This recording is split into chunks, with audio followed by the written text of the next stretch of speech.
ನಮಸ್ಕಾರ ಸ್ನೇಹಿತರೆ, ಎಲ್ಲರೂ ಹೇಗಿದ್ದೀರಾ? ಎಲ್ಲರೂ ಚೆನ್ನಾಗಿದ್ದೀರಾ ಅಂದ್ಕೊಳ್ತೀನಿ.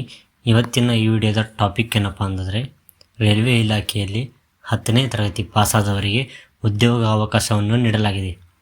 ನಾವು ಇವತ್ತಿನ ಈ ವಿಡಿಯೋದಲ್ಲಿ ಇದರ ಬಗ್ಗೆ ಸಂಪೂರ್ಣ ಮಾಹಿತಿಯನ್ನು ನೀಡಲಿದ್ದೇವೆ. ಈ ವಿಡಿಯೋವನ್ನು ದಯವಿಟ್ಟು ಕೊನೆಯ ತನಕ ನೋಡಿ. ಹಾಗೆ ನಮ್ಮ ಚಾನಲನ್ನು ಇನ್ನೂವರೆಗೂ ಸಬ್ಸ್ಕ್ರೈಬ್ ಮಾಡಿಕೊಂಡಿಲ್ಲ ಅಂದರೆ ಸಬ್ಸ್ಕ್ರೈಬ್ ಮಾಡಿಕೊಳ್ಳಿ.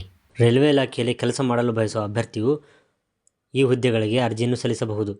ಅರ್ಜಿ ಸಲ್ಲಿಸುವ ಅಭ್ಯರ್ಥಿಯು ಮಾನ್ಯತೆ ಪಡೆದ ವಿಶ್ವವಿದ್ಯಾಲಯ ಅಥವಾ ಯಾವುದೇ ಸಂಸ್ಥೆಯಿಂದ 10ನೇ ತರಗತಿ ಅಥವಾ PUC ಅಥವಾ ಡಿಪ್ಲೊಮಾವನ್ನು ಪಾಸ್ ಮಾಡಿರಬೇಕು. ಹಾಗೆ ರೈಲ್ವೆ ಇಲಾಖೆಯಲ್ಲಿ ಯಾವ ಹುದ್ದೆಗಳು ಖಾಲಿ ಇವೆ ಎಂದು ನೋಡೋದಾದರೆ, ಈಗ ಸದ್ಯ ಟೆಕ್ನಿಷಿಯನ್ ಹುದ್ದೆಗಳಿಗೆ ಮಾತ್ರ ಅರ್ಜಿಯನ್ನು ಆಹ್ವಾನಿಸಲಾಗಿದೆ. ರೈಲ್ವೆ ಇಲಾಖೆಯಲ್ಲಿ ಖಾಲಿ ಇರುವ ಟೆಕ್ನಿಷಿಯನ್ ಹುದ್ದೆಗಳಿಗೆ ಅರ್ಜಿ ಸಲ್ಲಿಸಲು ಬಯಸುವ ಅಭ್ಯರ್ಥಿಯು ಕನಿಷ್ಠ 10ನೇ ತರಗತಿಯನ್ನು ಪೂರ್ಣಗೊಳಿಸಿರಬೇಕು ಅಥವಾ ಡಿಪ್ಲೊಮಾ ಇನ್ ಇಂಜಿನಿಯರಿಂಗನ್ನು ಪೂರ್ಣಗೊಳಿಸಿರಬೇಕು.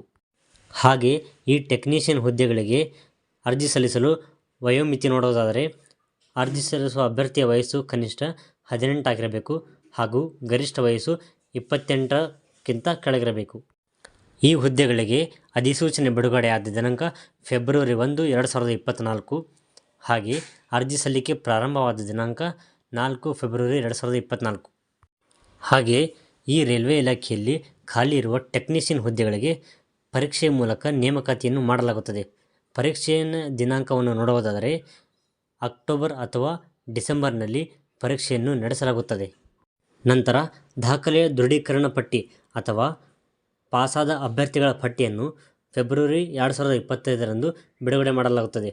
ಬಿಡುಗಡೆ ಮಾಡಿದ ನಂತರ ಪಾಸಾದ ಅಭ್ಯರ್ಥಿಗಳಿಗೆ ನೇರ ಸಂದರ್ಶನದ ಮೂಲಕ ಈ ಹುದ್ದೆಗಳಿಗೆ ಆಯ್ಕೆ ಮಾಡಲಾಗುತ್ತದೆ.